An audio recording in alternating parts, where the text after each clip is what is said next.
कैसी हैं सीता जी, भगवान आदि गुरु शंकराचार्य ने वर्णन किया। सीता शांति समानीता। सियाजू कैसी हैं? साक्षात शांति का प्रतिमूर्ति रूप। सीता शांति समानीता आत्मा रामो विराजते। भगवान हम सब की आत्मा हैं और सियाजू हमारे भीतर रहने वाली शांति। आदिगुरु भगवान शंकराचार्य के शब्द। तो या तो शांति चाहिए तब भी सियाजू के पास चलो, हनुमान जी लेकर जाएंगे। भक्ति चाहिए तो बाबा तुलसी ने एक जगह सियाजू को भक्ति के रूप में भी प्रतिपादित किया। सानुज सीय समेत प्रभु, अपने अनुज के साथ, लक्ष्मण जी के साथ भगवान जब चित्रकूट में वास करते हैं तो कैसा दिखाई दे रहा है? ऐसा लग रहा है मानो भक्ति, ज्ञान, वैराग्य तीनों ने रूप धारण कर लिया हो और वन में विचरण कर रहे हों। ऐसे भगवान राम के साथ में जो सीता जी हैं वो भक्ति स्वरूपा भी हैं, शांति स्वरूपा भी हैं और आदि शक्ति जहीं जग उपजाया, आदि शक्ति के रूप में भी सीता जी हैं। तो हनुमान जी के खोज का लक्ष्य है सीता जी को प्राप्त करना। हमारे आपके भी जीवन का एक ही लक्ष्य है, किसी तरह हमारे जीवन में शांति आए। तो शांति का पता हनुमान जी महाराज को पता है। इसलिए 9 वर्ष के इस बेला में हम सभी लोग जहाँ जहाँ से जो मेरी आवाज़ सुन रहे हैं, चैनल के माध्यम से, सोशल मीडिया के माध्यम से, उन सबको प्रार्थना करूं कि हमारे साथ मिलकर आइए हनुमान जी की उपासना करें। हनुमान बाहुक का जो नित्य पाठ हो रहा है वो हर प्रकार के रोगों के और दर्द के निवारण के लिए है। और जो हनुमत महायज्ञ चल रहा है, मनोकामना पूर्ण हनुमत महायज्ञ, उसका केवल और केवल एक ही लक्ष्य है कि नए वर्ष की जो भी हमारी मनोकामना है वो सब हनुमान जी महाराज की कृपा से पूर्ण हो। तो यूके में रहने वाले जो भक्त हैं वो लोग भी वहाँ से बैठे बैठे अनुष्ठान कर सकते हैं, मेरे माध्यम से, आचार्यों के माध्यम से। और यहाँ से भी अनुष्ठान होगा ना तो उसका फल आपको ही लगेगा, मुझे नहीं मिलने वाला है। हाँ, ध्यान देना।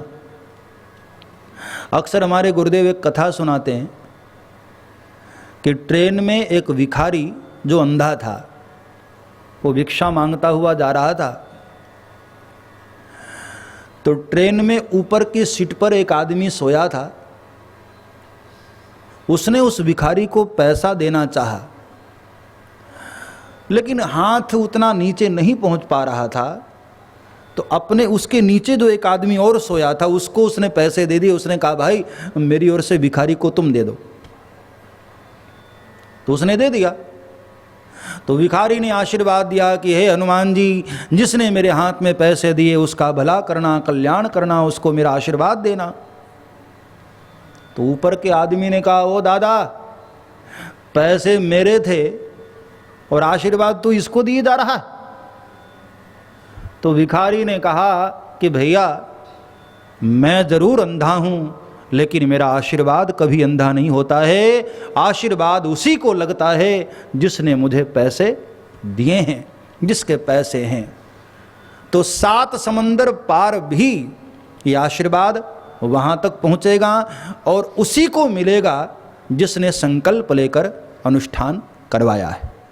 जो शांति और शक्ति का एक यहाँ दिव्य अनुष्ठान चल रहा है, हर मनोकामना पूर्ण करने का। अभी आपने सुना कि हनुमान जी ने दाम्पत्य जीवन को भी आनंदित बनाने के लिए सियाजू को भगवान राम से मिलाया, सुग्रीव को राजा बनवाया, हाँ, विभीषण को लंकेश्वर बनाया, भगवान राम का दर्शन करवाया। तो हनुमान जी सब कुछ करने वाले हैं भाई, हर मनोरथ को पूर्ण करने वाले हनुमान जी। तो ऐसी हनुमान जी की उपासना इन 7 दिनों में हम करेंगे। विशेष रूप से सुंदरकांड पर ये चर्चा करेंगे। इन दोनों चौपाइयों को आधार लेकर उन दोनों चौपाइयों का एक बार फिर से आइए गान करते हैं भाव और प्यार से। सावधान मन करी पूनि शंकर,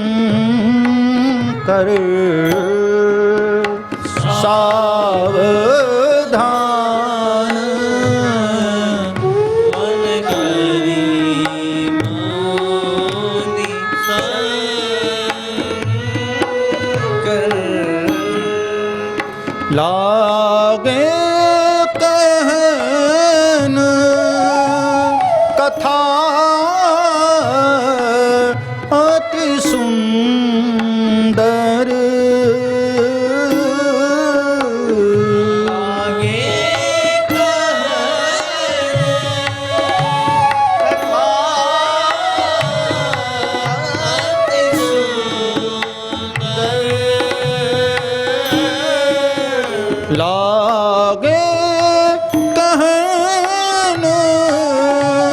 कथा अति सुंदर, लागे कथा अति सुंदर, सिंधु तीर एक भूधर सुंदर,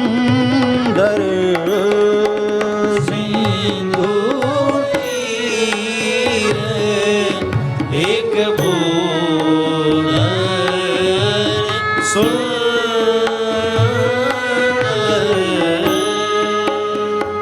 कौतुक कूदी चढ़े ताऊ पर, कौतुक कूदी चढ़े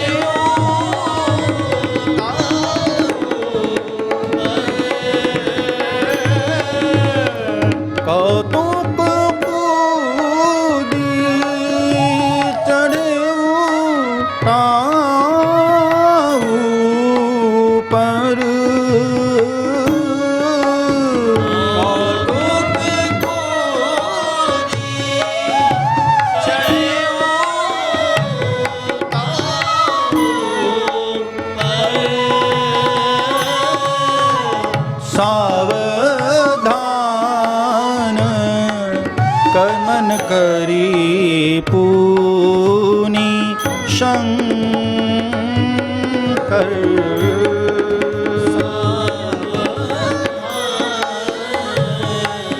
मन करी पूनि शंकर, कथाति सुंदर,